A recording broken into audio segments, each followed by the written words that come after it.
Всем добрый день. Good day, everyone. Allow me to start by taking this occasion and thanking France and the city of Deauville and the President of France for the wonderful arrangement of the G8 summit, for having created all the conditions necessary for the exchange of opinions and adopting a number of serious, in my opinion, decisions, and discussed most topical issues on our agenda. Maybe not all of you enjoyed the weather, but Normandy is beautiful, even when the weather's like that, so I hope everybody's happy. I think it's enough as opening remarks, and I'm at your full disposal. Alexander Kolesnichenko, Argumente and Fakty. Are you satisfied with the result of discussion of your initiatives in nuclear energy and safety of nuclear energy, and whether changes in the rules will be substantial and sufficient, and whether you think that those new restrictions would undermine desires of certain countries to develop nuclear energy? Yes, thank you for the question. I'm satisfied with the discussion of nuclear safety issue. Recently, I sent a letter to a number of heads of states, to all the G8 head of states. And during yesterday's session, one of the sessions that was dedicated to the nuclear security, I explained our position once again.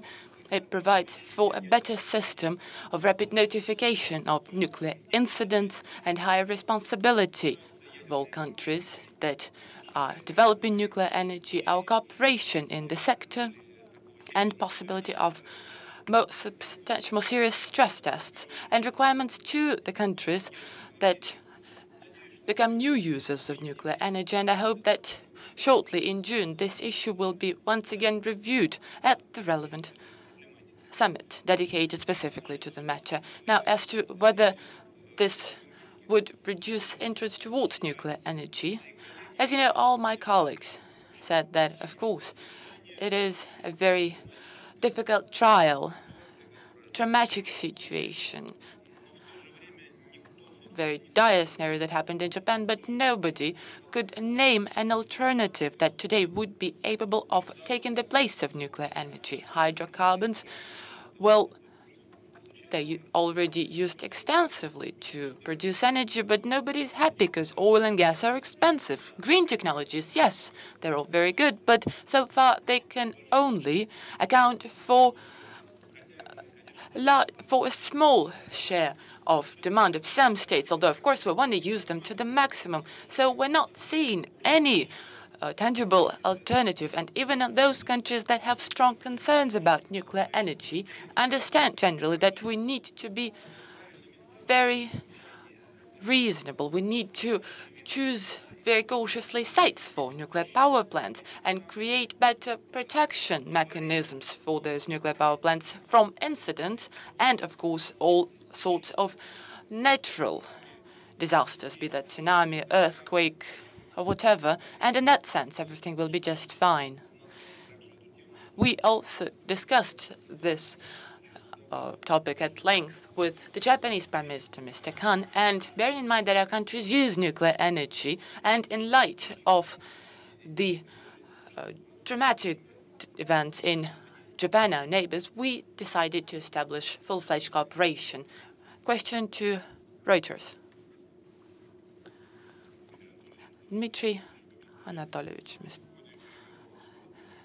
course of your negotiations with G8 partners, a suggestion was heard more than once that Russia should act as mediator in Libya. I think we can now say that Russia's agreed to this suggestion. Why did you take such a decision? What opportunities do we see for Russia? How would it be technically arranged? Does it mean that Russian delegation will go to Tripoli, or will we host delegation from Tripoli? And the most important question, do you believe that Gaddafi's stepping down is precondition for the settlement process? Well, we were always in favor of peaceful settlement of the problem by negotiation, the broadest possible consultations that would engage both those parties that are unhappy about the situation and were in favor of changing political system from the very beginning, And supporters of Gaddafi and the existing political system alike, we are in touch with both parties. As you know, Russia did not interrupt diplomatic relations with the country. We're in very close touch. We hosted representatives of the new forces that are located in Benghazi. And of course, we conducted consultations with representatives of political forces in Tripoli, representatives of the political team that is supporting the current leader. I believe that in any case it would be a useful endeavor because we're trying to bring closer approaches and probably reduce reasons for escalation of violence. Unfortunately, the violence still continues. And in that sense, the sooner we're able to put an end to military actions, the sooner the military operation is over, the better, I believe, for all people in Libya. We're interested in seeing Libya as independent, free state, not split or fallen apart, but a lively one, vivid one, capable of protecting its interests internationally. A state where interest of all citizens would be observed, of all people that live on the Libyan land. We discussed Russia's possible involvement. In the course of the consultations with my partners, G8 partners, I suggested to act as mediator. All of them believe that it could be useful, all the more since we've already engaged in those consultations. Answering your last question, had you looked at the declaration, you'd see that Gaddafi regime has lost its legitimacy. Gaddafi must step down, and this was approved unilaterally. Susanna Farizova, Izvestia. Dmitry Anatolovich, as a result of your meetings with President Obama, you said, and you highlighted it more than once previously, that you have very good friendly relations with the current U.S. president. You managed to approve very difficult START treaty. You cooperate nicely on countering terrorism, but you also mentioned that each party will continue further on be guided by their national interests. Does that mean that so far we're putting aside missile defense and the U.S. are not supporting your suggestions, or have there been any advancements? Well, I have no secrets from you, especially on a simple issue as missile defense. So far, I'm not very much satisfied with the U.S. response to my suggestions, the response of all NATO countries. Why? Because we're wasting time. And although yesterday I was mentioning 2020 as the deadline, but what is 2020? It's the year when the four-stage system of the so-called adaptive approach will be finalized. After the year 2020, unless we find an agreement, real arms race will begin. If we do find an agreement, then of course the situation would be different. I would like my partners to always keep that in mind during their consultations. So I brought this question up in my discussions with all of them, not just President Barack Obama. And I'd like to have our concerns heard. What are our concerns? First and foremost, we need to have guarantees that it is not targeted against us. So far, nobody's provided such guarantees. They keep telling that there are some bad countries that might be source of threat. But when we ask, name those countries, they're silent. Then we ask, name the threats. Do they have missiles they want to intercept? No, they don't have missiles. Who is the country that has the missiles? Well, we do.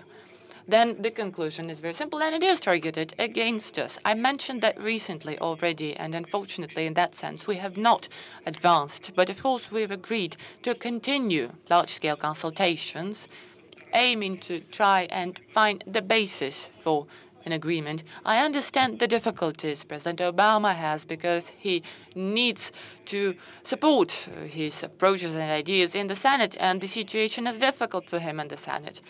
And I understand that a number of countries of Western Europe, new members of NATO, are ready to host missile defense facilities, would be glad to do so, but let us think, what is the world we're striving for? The world in which the amount of hit facilities would be more than today. Once again, I do not want to see such course of developments in Europe. RIA Novosti, please. Ilona Rudneva, Dmitry Anatolyevich. there's still an intrigue who's going to be head of the IMF. Although this question was not discussed by the G8, but I'm sure you spoke about it bilaterally. Who, in your view, could be head of the IMF, and whether Russia is going to be presenting a candidate? It is a topical question. I'll be frank with you. Of course, we discussed it with almost all leaders, of course, about bilateral negotiations, because IMF is an important body, institution. So now there's a short list of candidates, which I believe could be very successful applicants, French, Canadian candidates, but consensus all in all has almost been reached. Traditionally, this post was allocated to a representative of the European Union, which was in line with the realities of the moment when the IMF system and World Bank system institutions were set up. Now, in my view, other states also have a right to present their candidates for the higher post in the IMF, if not to the post of the managing director, then at least to the position of the deputy managing director. And I believe that BRICS countries could well come up with a candidate, but for that would need to make changes in the management structure of the IMF. And I did voice such suggestions, and I hope that countries that I negotiated with heard the position of the Russian Federation, because this would make decision-taking mechanism by the IMF more legitimate, balanced, and better reflecting the positions of the main economic player.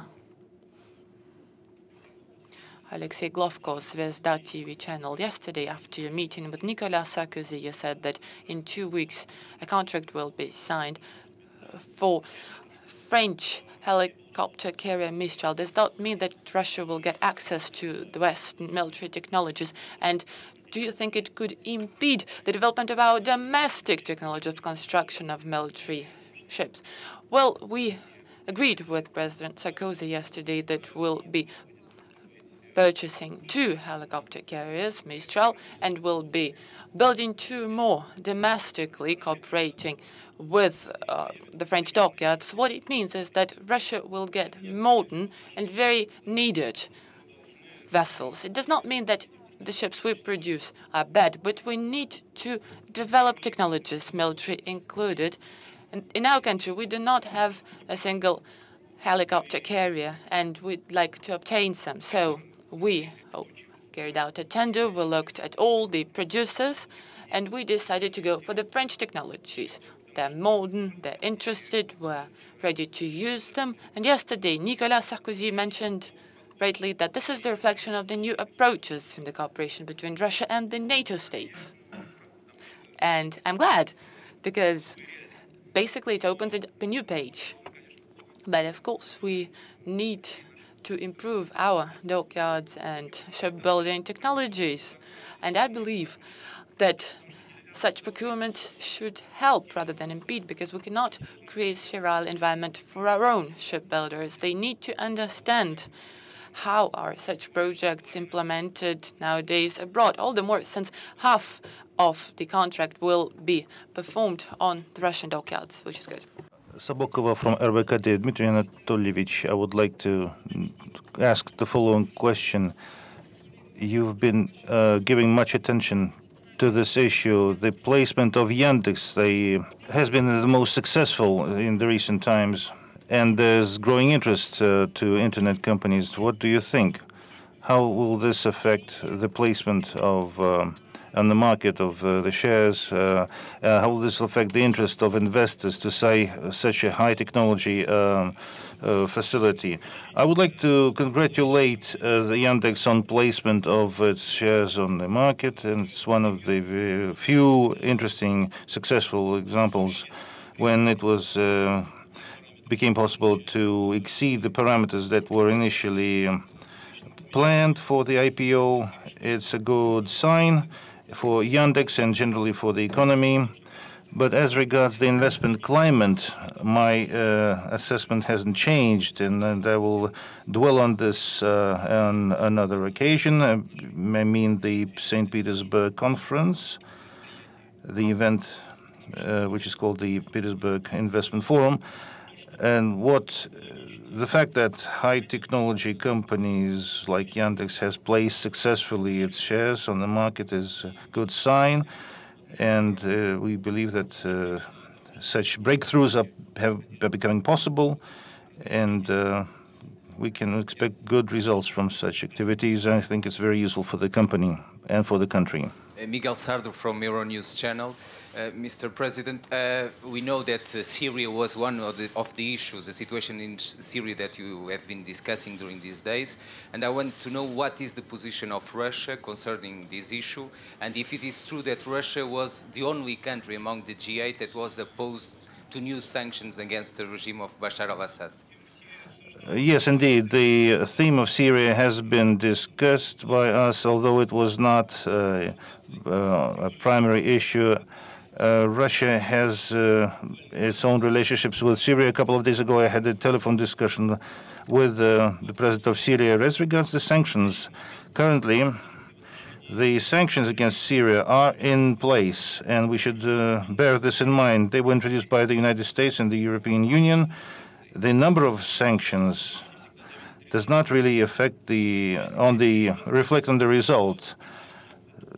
So no one has been pushing within the Security Council's additional sanctions. And I have formulated my position during the press conference in Moscow that we are not in favor of any sanctions. We believe that the president of Syria should get down to work, should continue with the reforms that he announced and ensure that the opposition has a voice, change the legislation, change the election legislation, stop violence during the protests of the opposition. And this is what I told Mr. Assad when I had the telephone conversation with him. And sanctions are not the best tool, especially considering the Libyan example. Talking about getting back to Libya, I would like to say that in order to implement the possibilities, our possibilities to build on the existing relations with Benghazi and Tripoli, I have made the decision to send Mr. Margelov, my representative, to Libya, and he is leaving for Libya immediately. Interfax Golovanova. In addition to the candidacy of the IMF, we are interested in another candidature, the candidature of the future Council of the Federation. Who you see as the possible head of the Council of the Federation? Speaking of the Council of the Federation, according to our laws, the Council of the Federation elects its own leader, and this is normal because it's a collegiate body. It's the upper chamber of our parliament, and of course, I have a stake in this issue. I've been thinking about who could head the chamber, and I believe that this should be a person that is a modern person, who is effective in his work, who knows very well the life in the country. I think there are many people who are like that in the country. Kommersant newspaper, Irina Granik. A question about the internet. How do you assess the results of the meeting, which was very important? It was the first meeting, and what are the initiatives that you have voiced could be adopted by the international community? Yes, indeed, the session on the internet was very interesting. It was the first on this issue. Additionally, the major players were present there, including Mr. Zuckerberg and Mr. Müller, who is representing the Russian internet segment. We've been discussing various issues considering the management issues. We also agreed that it should be free, it should be developing as a free environment, and we also discussed on the intellectual proprietary rights. This has been entered into the declaration, which reflects a rather conservative outlook that the rights, intellectual rights should be protected according to the existing conventions and inside the internet. Nobody objects to this, but I've been saying that unfortunately these conventions were written 100 or 50 years ago, and they cannot regulate the entirety of the relationship between the users and the owners of rights. And frankly speaking, the users are ignoring these rights, and not just because they are abusing these rights, but there are no way of registering these rights or registering the use of rights, and there's no way of paying for the rights. So we should move forward, transforming these proprietary and non-proprietary rights in the internet towards more modern constructions, which would take into account the absolute rights of the owners, but also those who are interested in using these author rights, copyrights, and so that they could get access to these rights without any violations in a free conditions. Unfortunately, this was not entered into the statement because my colleagues sticking to rather more conservative views. Perhaps they are not using the internet at all, and they don't know about it, the problem. So I would like to pinpoint these people. I won't do this, of course.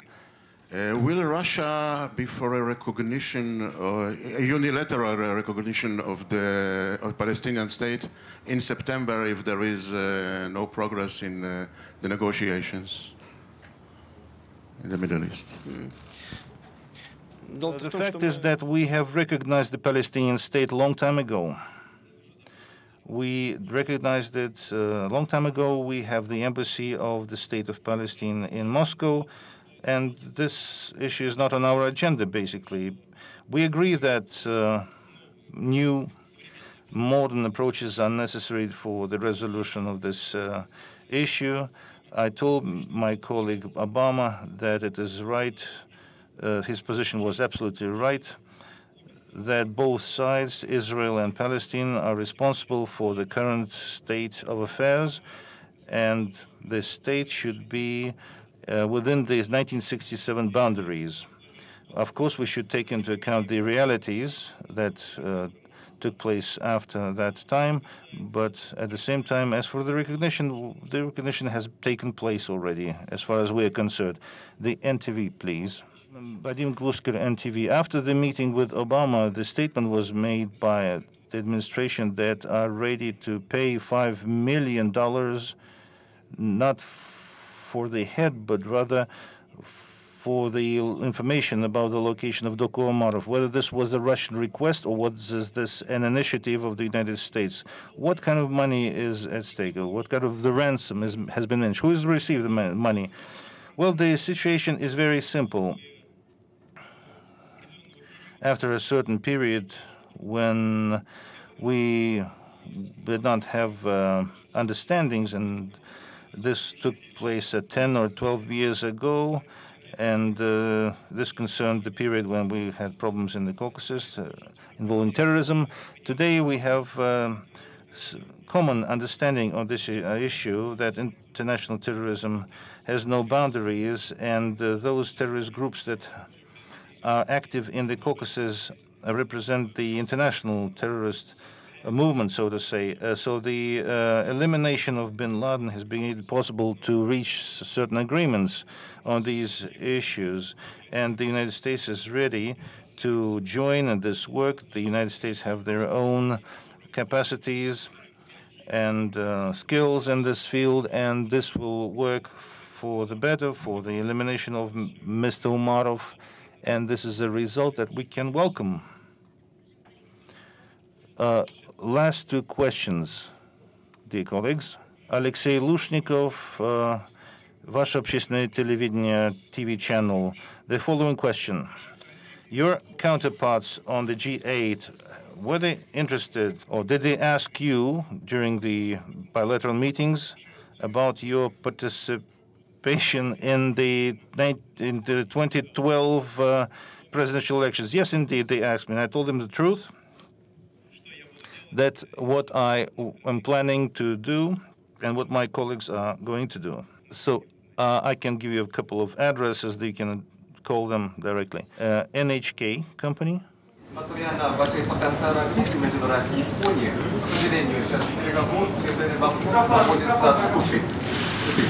Микрофон. А как вы думаете, действительно, Россия и Япония можно найти общий язык и взаимоприемлемый вывод? Спасибо. Вы знаете, я считаю, что...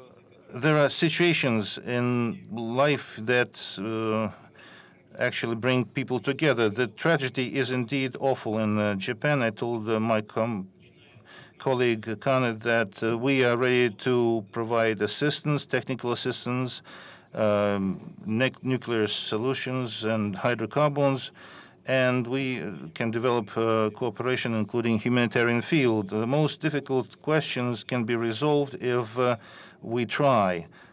The only thing that we should not do is dramatize the situation. And today we agreed with Mr. Khan that we should discuss all issues, including the most difficult ones, without dramatization, in a calm key, so to say, in calm mode. And I'm supporting this kind of approach. We are based on our national interest, and of course Japan is basing on its national interests, and we shall remain neighboring countries. No, mic, please, mic. The mic, please.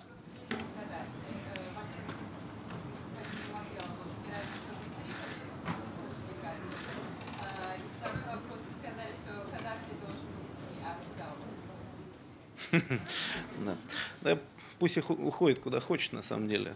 Значит, в отношении господина Маргелова я пока полагаю, что ему было бы правильно съездить в Бенгази. I believe it would be good if he went to Benghazi. As regards Tripoli, the situation is more difficult, but if he has a chance to talk to both parties, both sides, the insurgents and new political forces, and representatives of the former leaders, as regards stepping down of the current leader of the Libyan revolution, Colonel Gaddafi, I don't think it really matters all that much.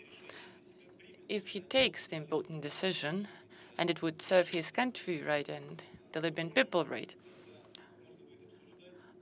then of course we could discuss the modalities. What country could